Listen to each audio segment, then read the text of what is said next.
Hey everyone, welcome to the video. This one we're going over the 3-game NBA slate for tonight on Draftkings, and these slates have been pretty weird. We've had some big slates and we've had some small slates, which I just don't like when it's like that. I like some nice 6 to 8 game slates. It's much more easier to break down, but the slate isn't too bad, so we're going to go over it anyway. Before we continue, if you guys could leave a like, and if you're new to the channel, please hit the subscribe button. It really helps me out. Really appreciate it. You can also follow me on Twitter at ChrisPinell16. And if you're interested in spreadsheets about every single night for the NBA season in my Discord, links in the description below for my Patreon. And let's get right into the video. So, just from a general slate point of view, we do have some decent value options. So I do think it's viable, since it's a small slate, to fit in the 2 stars if you want to, in Giannis and James Harden. I'm not saying I'm personally going to do that, but I definitely think it's a viable way to go, because we got a couple low 3K guys that you could definitely plug into your lineups today. So if you want to, you can do it. If you want to go balanced, you can also do that.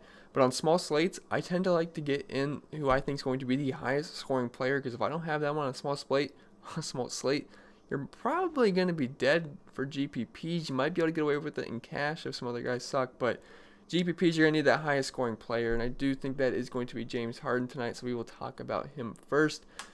So let me just pull his name up. So he comes in at 12K. He's very expensive, but I mean, if you look at his recent game log, he hasn't scored less than 50 in how long? Like, at least in the last 10 games, he has been fantastic.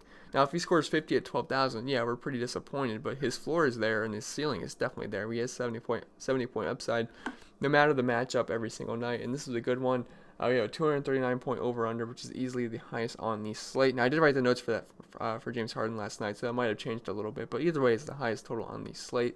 Rockets have a 125.5 point team total, and Atlanta is the second worst team defensively right now for fantasy points given up on the season. And they're also 23rd versus shooting guards, and they're pretty bad versus point guards. I know James Harden's going to run both. And both teams are also top 10 in pace of play, so this should be a pretty fast-paced matchup, and Houston doesn't play a lot of defense either. So this is definitely going to be a high-scoring game, lots of fantasy points to go around. And James Harden, he's getting about 37 minutes per game. He's been about 1.64 points per minute, and he's got a near 40% usage rate on the season. And if Atlanta keeps this game close, we can have an explosion from James Harden. And if you don't have him on a 3-gamer, you're probably going to be dead if he puts up over 70 fantasy points. So yes, you got to like James Harden. And no, it's not that hard to fit him in if you want to make him the staple of your lineup, because there is some pretty decent 3K options today. So James Harden, definitely got to like him. You can definitely make him your spend up. Giannis, I'm not totally sure if I'm going to get to him today, because I'd rather play James Harden, but I have nothing against Giannis here. I mean, he's got a slight discount here from Harden, and I do think he's going to be a little bit lower owned than James Harden will be, just because everyone's going to want guys in that Atlanta-Houston game, and no one really wants a lot of guys from the Charlotte-Milwaukee game, although this is a fantastic matchup for Giannis here. Not like matchups really ever matter for the guy, because he's matchup proof, but it's always nice when he's got a good matchup. They're 26 versus power forwards and bottom 10 in total defense. He's getting about 33 minutes per game, which isn't, it's not up there with like guys like James Harden, but he's also has an insane 1.87 points per minute. Like, James Harden has a great point per minute at 1.64. Giannis has a 1.87. It's insane. He's got a 36.7% usage rate. Yes, you can play Giannis. He has last few games 60, 56, 83, 52, 80, 54, 55, 50, 55, 71, 62. Guy really doesn't have bad games. Yes, you can make him the staple of your lineup. I have no problem with that, but I do prefer James Harden. You could fit in both. It'll be difficult, but it's definitely a way to go tonight. Joel Embiid, I think he's going to rest tonight, because it's a back-to-back, and Horford rested the first game, and they've been doing it this season where Embiid would rest the second game. No confirmations on Twitter, but we'll see. So keep that in mind. Even if he does play, I really don't have that much interest in Embiid, so I guess it really doesn't matter either way. But Russell Westbrook, he comes in at 9,300, and if you can't get the Harden, I love Westbrook here as he comes in much affordable. You can play both in the same lineup. I have no problem with that. It does cap their upside, but I do think Russell Westbrook is a fine play tonight.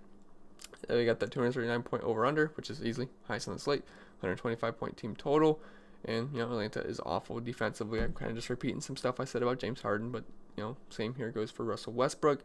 They're 18th versus point guards, and he's in about 34 minutes per game, so I'm not seeing as many minutes as James Harden on a nightly basis on average, but he also, there's potential to play the same amount of minutes. I mean, 35, 34, 38, 36. You're not complaining about those kind of minutes. Slightly less in the point per minute category at 1.32 points per minute and a little bit less usage rate of 32%. But I definitely think he's a pretty good cash game play. If you can't get to James Harden, you can also play both in the same lineup. I have no problem with that. He just really hasn't had many boom games recently like he did earlier in the season. Like 48, 43, 38, 35, 68. That was the boom game. Good matchup versus Portland. 38, 22, 43, 36, 40. So he's actually been pretty disappointing besides that game versus Portland. And his price did come up because he was in that 8K range. So 9,300. Yeah, it's a little iffy, but I love this game environment. I have a hard time seeing him not get 45 plus points here.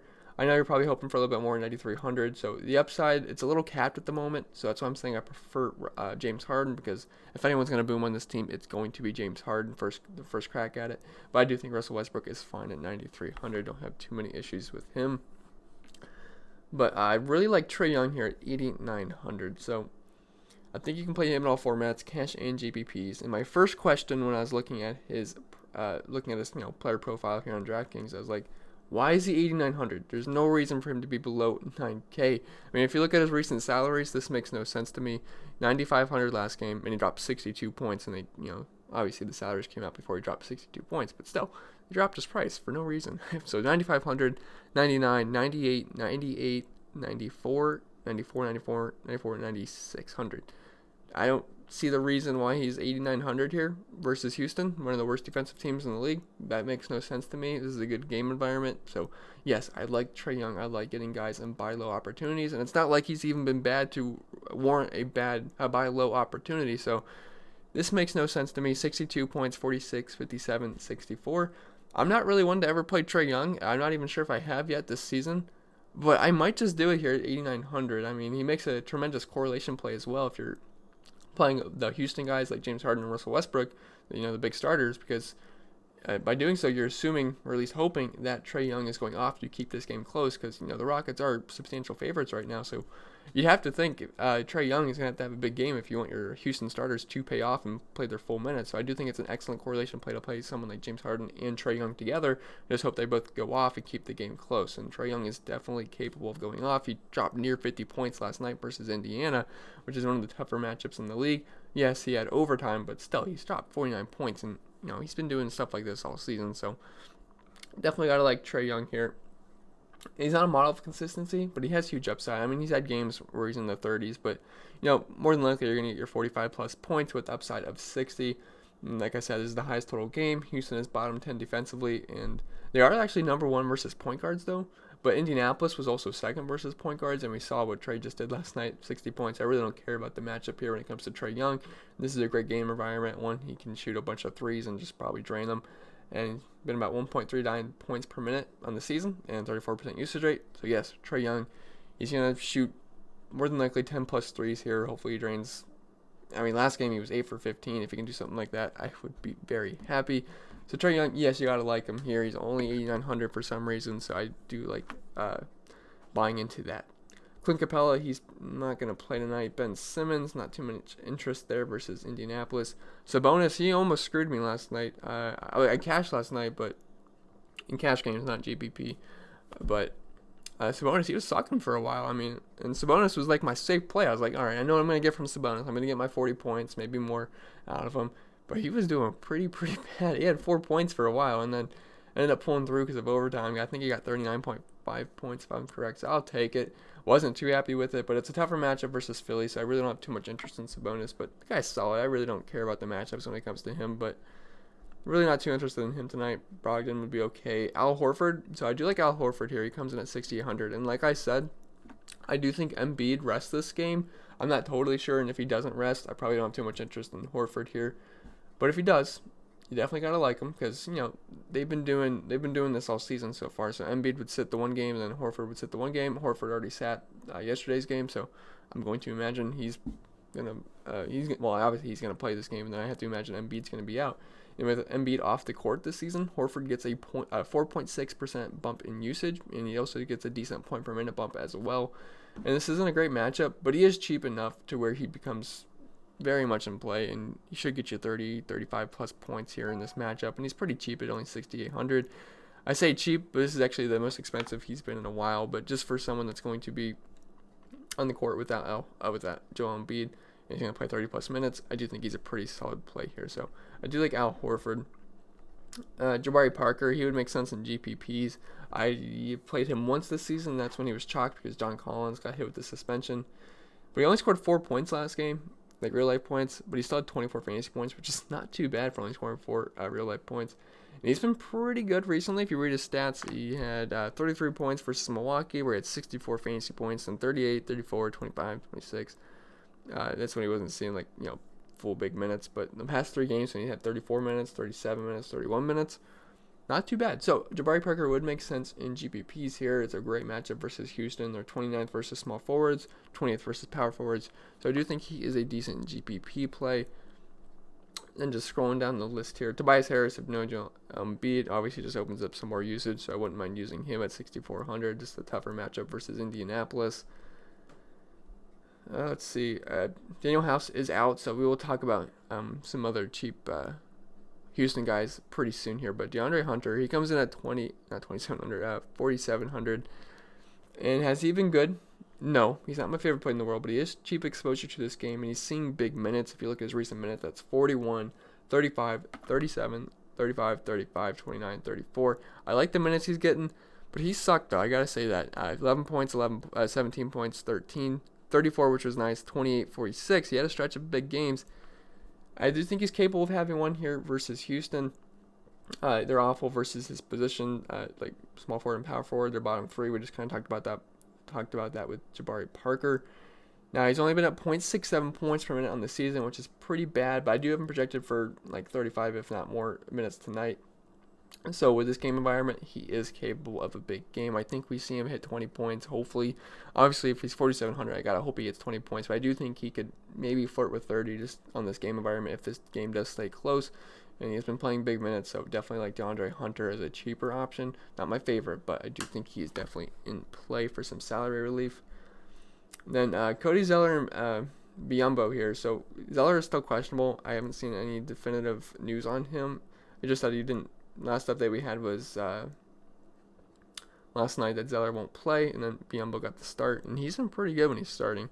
He's 4,500, so the price has came up, but Milwaukee's not the best versus centers. They are 17th, and Biyombo's been about a point per minute guy. And when Zeller's out, he's seeing 30 plus minutes here, and I'd have to believe he gets you about 30 plus points here if he sees 30 plus minutes. So Biyombo, if Cody Zeller is out, he would become a pretty good salary relief option. So make sure you keep your eye out for news on Cody Zeller. If Cody Zeller's in, he's kind of an ed play. His minutes have been all over the place, but he's been over a point per minute on the season. But it's hard to trust his minutes right now, but I do think he would be okay, but not someone I'd actively go out for. I'd rather him be out than we could play Biyombo. He's a much more safer option in my opinion. But let's go to some of my favorite value plays here. So I got 2 here, and it's from Houston. Both of the guys are from Houston. So Ben McLemore, he comes in at 3,500, and he's going to draw the start tonight because no Daniel House, and Clint Capella is also going to be out. So McLemore is going to draw the start tonight and push for 30 to 35 minutes, and he's been solid when given starts as well. Last start was versus the Clippers. He played 32 minutes, and he scored 24 fantasy points. Not too bad for 3,900. And then versus Minnesota, he had 37 minutes, and he had 31 points. Then versus Indianapolis, he had 33 minutes and 26 points. So when he started, it's not too bad, and the guy's capable of hitting threes. He's going to take some threes. If he hits his threes, definitely should be in for a good game, and it's a great matchup versus Atlanta. They are 30th versus small forwards. That is dead last. That's great for someone like Ben McLemore, and I think he's a pretty solid play. He's going to be the chalk tonight, but it's very much deserved because he is cheap. It's a great matchup, and it's a great game environment, so definitely like Ben McLemore. And also Austin Rivers, he comes in at 3,200. And just the other Houston value guy I like tonight.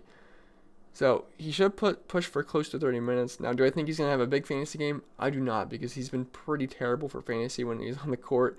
He's only about like a half a point per minute on the season. I think it's a little bit more than that, but it's been pretty gross. But still, I have a hard time seeing him not get 20 plus points. Not like too much over 20, but I think he can get you 20 points versus Atlanta, who's just one of the worst teams defensively. They both play at a pretty fast pace. Last time he played over 30 minutes was versus the Clippers. Tougher matchup. He scored 15 fantasy points. Yes, I know that's gross. But his last good game, he's versus Minnesota. He got 35 minutes. He scored 30 fantasy points. Not too bad. Versus Indy, he had 30 minutes, 21 fantasy points. Not terrible. Then versus the Clippers again, tougher matchup, 34 minutes, 14 fantasy points. I do think he can get you over 20 with upside of near 30. So Austin Rivers, 3,200. I don't mind him either. That's going to be it for this video, guys. It's a little bit shorter, but we don't have many good options on this slate. Oh, I just realized my face was on the middle. Oh well, shouldn't have been too much of a hassle, annoyance. But I'll leave you guys with that. If you haven't checked out the NFL videos already, I'd recommend doing so. My core plays video is out. I posted that yesterday. And I'm going to be recording my lineup building video very shortly. So see you guys in the next video. Wish you guys the best of luck and have a nice Saturday.